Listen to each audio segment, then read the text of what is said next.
l'État fait l'objet de critiques assez systématiques sur son manque d'efficacité, ses lourdeurs ou encore ses difficultés anticipées.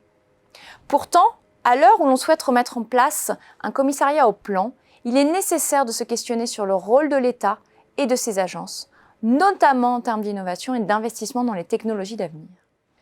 En la matière, il faut sortir des approches classiques qui prônent une réduction du champ d'intervention de l'État pour se centrer sur les fonctions régaliennes ou une réduction drastique de la dépense publique. A contrario, nous devons chercher à reconstruire une vision stratégique, avoir les structures adéquates pour la porter et se doter des compétences nécessaires à la gestion des défis du XXIe siècle. Les organismes publics ont un rôle majeur à jouer aux côtés du secteur privé dans la transformation sociétale et économique de notre pays. Leur rôle ne doit pas être une intervention limitée aux seules défaillances de marché. Rappelons que cette défaillance à l'encontre de l'État n'a pas toujours été une réalité. 2 exemples.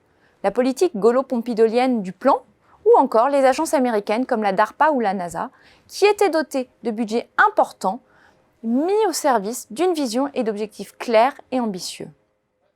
Il est vrai que depuis, le contexte international a évolué en profondeur. Il est donc nécessaire de se doter des outils et des méthodes adaptés à notre temps, notamment face à des États comme la Chine qui investissent des moyens publics considérables dans des secteurs d'avenir et dans les moteurs de la croissance de demain. Tout cela nous appelle à sortir d'une vision binaire, opposant un État réputé lourd et lent à un secteur privé réputé dynamique. Indéniablement, il faut repenser le rôle de l'État, son organisation et sortir d'une aversion mortifère au risque. Ainsi, expérimentation et apprentissage doivent prévaloir à la volonté de se prémunir de tout risque d'échec. Alors que faire ?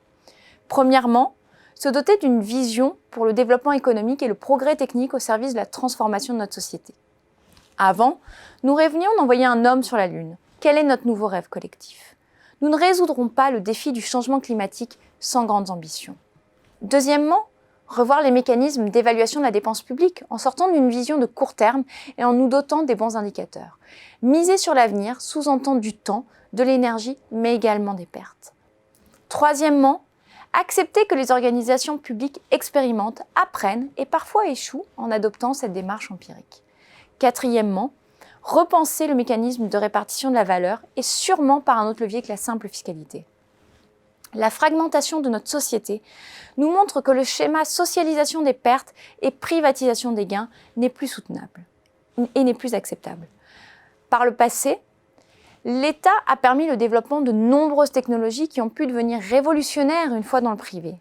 L'intérêt des technologies dites d'application générale est à la fois leur diffusion par la suite dans de nombreux secteurs, leur amélioration continue avec un abaissement des coûts progressifs de détention et une implémentation dans de nombreux produits et process. La création d'un écosystème vertueux entre la sphère publique et la sphère privée demande ces nouveaux outils, ces nouveaux indicateurs et ces nouvelles méthodes.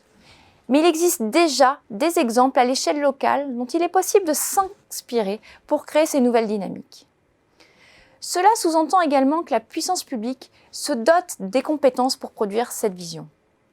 N'idéalisons pas l'État et sa capacité à agir, mais donnons-lui la place qu'il mérite.